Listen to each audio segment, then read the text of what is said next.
Hi everyone, here we are in the race today, People's Golf Club, and what we're going to discuss is early release and cast in the club. So you've probably heard it many times that a lot of people that struggle with distance, they release the club early, they feel like they need to rush everything from the top. So what this video will encounter ways to eliminate such casting and increase your distance at the same process. So the proverbial is when people have that late hit. I mean, if you look at many good players, they create tremendous lag and they store that all the way into the downswing, then they release it after impact. They create a lot of lag in their wrists. So the majority of pure ball strikers lose that lag on the downswing, so they lose their wrist angle, flip the club over and they strike the ball early on. So when you do cast the club, you sacrifice a lot of distance and you get that weak slappy hit when the club's rising up the way, so almost like this.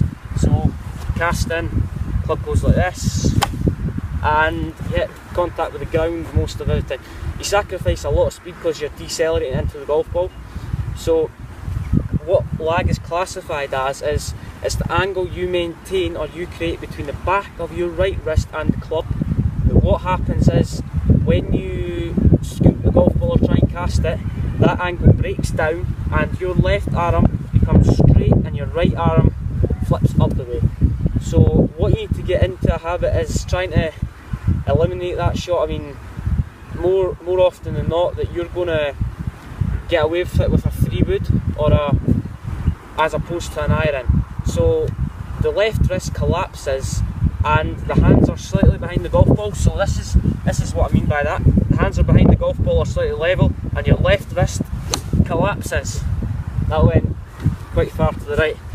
So what you need to do is, in order for you, this is the fix. So in order for you to cure that, what you need to do is capture a few shots that you've hit in the past previously. To achieve this, you need to have, this needs to run in conjunction with good body motion. So what we're going to do here is we're going to play golf the wrong way. So we're going to have a right hand on top and a left hand below. If you're a right-handed golfer, it'll be the opposite way if you're a left-hander. And what we're trying to do is, if you notice my right wrist how it hinges, and I want to maintain that wrist angle all the way down just before impact and then release it as I come through. So keep that angle as long as possible. So I'll just take practice ones. I wouldn't be very good hitting right the wrong way, cross-handed. So maintain that angle all the way down and then release the club. So what I want you to do, a good reference point to work on is when you come into the golf ball, you're pulling the leading edge or the butt end of the club. You're leading with the butt end of the club, and as you come through you can whip the handle through. But also something to focus on is if you create that correct angle with the wrist action, and I want you to focus on the flat left wrist, and your left wrist or your right wrist should be cupped slightly. So flat left wrist, right wrist cupped. So as I come through, flat left wrist and right wrist cupped, and then you can unleash that power. So that's how you create lag. So we've talked about casting an early release. So when you lose that wrist angle and the club starts rising up too early, you make contact with the ground, you can either chunk it or thin it or top the golf ball. So there's something to work on. I mean, work on trying to keep your wrist angle down on the downswing as late as possible and then unleash that power. That's how all the good professionals on tour hit the ball so far. It's because they've got such good wrist angles on the way down and they can maintain that because they've got really good flexibility and they can hit the ball a great distance because it creates so much torque and coil within the ball swing. So that's how you create lag.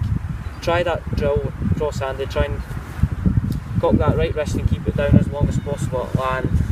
Let me know your thoughts if that's successful. If you find that helpful, let me know. Thank you.